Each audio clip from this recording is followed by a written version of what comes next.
Wait. Wait lang ah. Nay, gusto kong magpatawa. Pero kung nakikita kong parang malalagot ako kayo ng hininga,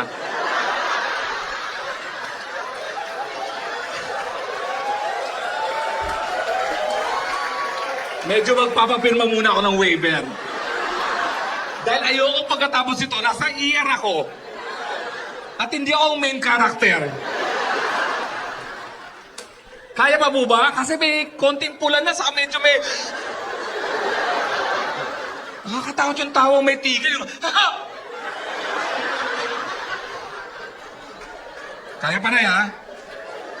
Huwag niyo tatapan yung bibig niyo dahil lalo kayo nahihirapan. Tumatawag kayo. Siguro na-interrupt na naman yung joke ko. I have a friend.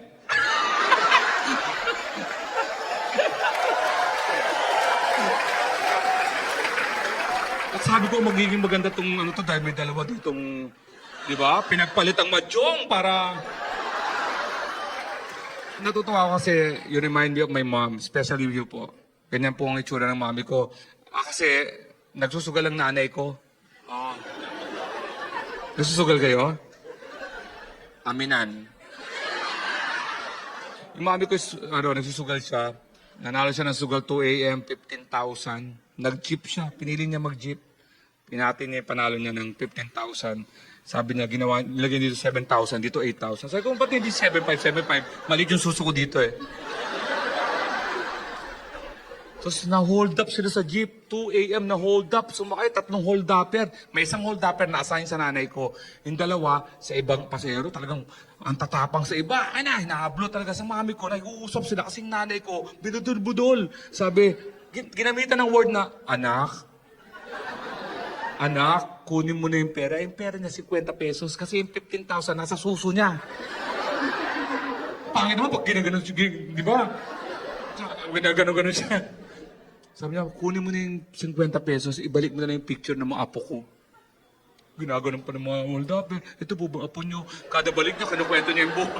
Kada balik ng picture, ginaganon. Alam mo, malikot siyang bata na yan.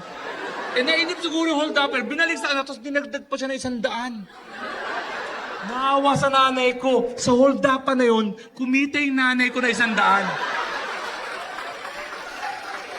Kaya pagdating sa police station, nag-iiyakan lahat. Yung nanay ko nasa gilid. Matagal pa ba yan? Kikitain nyo rin naman yan eh. Ma'am, huwag kayong tutungo. Okay, nagtataranta yung medic sa gilid para mo. Okay. Pero ma'am, taga saan kayo? Paranaque po. Alam niyo pa po pauwi.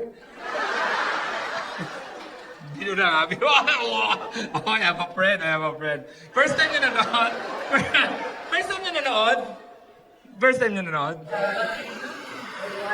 Sa YouTube kayo nanood, sa dami niyong pera, pinili nyo yung libre? Ngayon na kayo naglabas ng pera? What happened? Richard Calleja? Maganda to. Hindi mo uwi.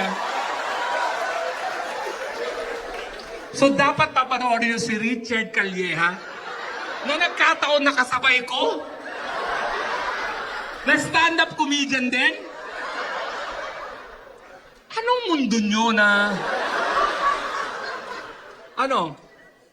Baka si Richard Poon yan. Richard Calleja? Parang mali ah. Oh, yes. My friend? Dito sa site time friend niya, by the way ah. Bada, my friend?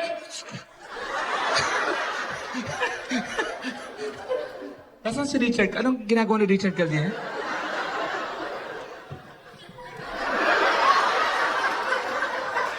Ang taas ng paggalang ko sa iyo, tapos ano ginagawa ni Richard Calleja?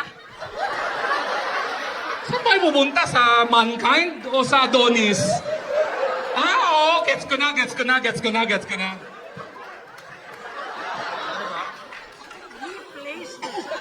He plays the saxophone! Ganun po, ganun!